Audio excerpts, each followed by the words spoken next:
انا جاي النهارده اتكلم في موضوع مهم جدا، وهو هل احنا كمصريين، هل احنا احفاد المصريين القدماء ولا احنا عرب؟ وهل في فرق فعلا ما بين الاتنين ولا الاتنين واحد؟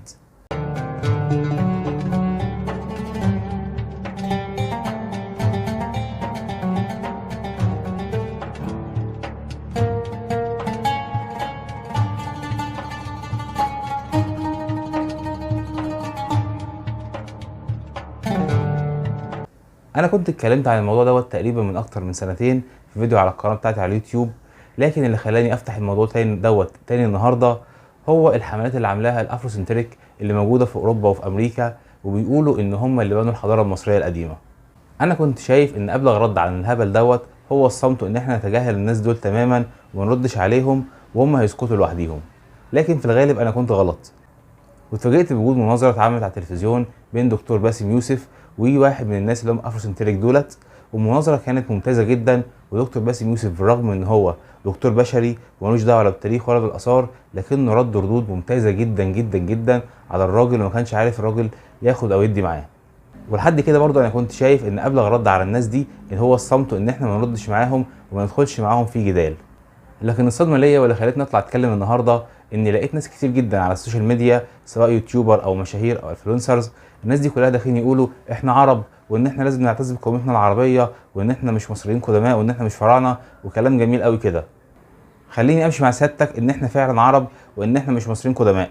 طب الحضاره اللي عندنا ديت مين اللي بناها؟ اتعملت ازاي؟ طلعت لوحدها مثلا؟ ولو كانت المصريين القدماء دولت ناس واحنا ناس تانيين، ففين احفادهم؟ في نفس الوقت بقى بتطلع جماعه اسمها الافروسنتريك في اوروبا وامريكا وبتقول ان هم احفاد المصريين القدماء، وان اجدادهم هم اللي بنوا الحضاره المصريه ديت، وبيبتدوا يرفعوا قضايا ان هم يطلبوا بحقوقهم في الاثار المصريه او في الحضاره المصريه القديمه. واول طلب معلن، وحط تحت كلمه معلن دي 100,000 خط، ان هم طلبوا 50% من ايراد السياحه المصريه يتحول ليهم على الجمعيات بتاعتهم. يعني ناس جايه تاخد منك 50% من الدخل القومي الخاص بالسياحه المصريه. ده بجانب طبعا ان في دعم اوروبي وامريكي رهيب جدا للناس ديت، زي كده ما تقول يعني رموا لهم عظمه عندنا، او قالوا لهم بصوا العصفوره عشان يتلهوا في مصر ويتلهوا في الحوار اللي احنا عاملينه مع بعض دوت، عشان خاطر المشاكل اللي عاملها الافروسنتريك في اوروبا وامريكا تقل، عشان خاطر الناس دي يشيلوهم من دماغهم. وضمنيا في ناس كتير جدا في اوروبا وامريكا بتدعم الافروسنتريك على الاقل معنويا، وفي ناس كتير ابتدت تشكك فعلا في الحضاره المصريه ان احنا اللي بنيناها وان الافارقه هم اللي بنوها. واكبر مثال للدعم دوت الفيلم اللي اتعمل على احد المنصات على النت للملكه كليوباترا، واللي كان بيصور الملكه كليوباترا ببشره سمراء، ودوت طبعا كان دعم غير مباشر ليهم. وطبعا لو انت اتكلمت في ان ازاي الملكه كليوباترا بشره سمراء وهي اصلا مش مصريه وهي بطلميه، هتتهم باتهامات كتيره جدا، منها العنصره، وان انت يعني في حاجات مشاكل بينك وبين السود وكلام من دوت. وطبعا ده كلام مش طبيعي، لكن الحقيقي ان هم الناس دي بيدعموا فعلا الافروسنتريك بطريقه غير مباشره.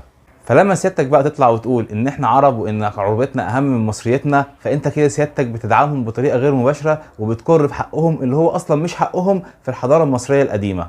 واكيد الموضوع معاهم هيتطور لو قدروا ان هم يوصلوا ان هم ياخدوا 50% من الايراد المصري الخاص بالسياحه المصريه. ممكن بعد كده يطلبوا بحقهم في الارض نفسها، ان هم كانوا اصحاب الارض دي اصلا، وان احنا ناس مستعمرين او ان احنا قاعدين في الارض ديت بطريقه غلط. فطبعا الموضوع ممكن يتطور، وممكن يتطور ان هم يبقى ليهم متطلبات زي اللي حصلت ما بين المانيا واليهود بعد الحرب العالميه الثانيه، فان هم يطلبوا مننا تعويضات عشان خاطر ان احنا هجرناهم من ارضهم وان احنا احتلنا ارضهم، والكلام كله هبل في هبل. لكن الكلام ده ممكن فعلا يقر لو احنا كمصريين ما اقتنعناش من جوانا ان احنا فعلا مصريين قبل ما نكون عرب. الخلاصه بقى، احنا فعلا مصريين ولا احنا عرب؟ قولا واحدا، احنا مصريين ولسنا عرب.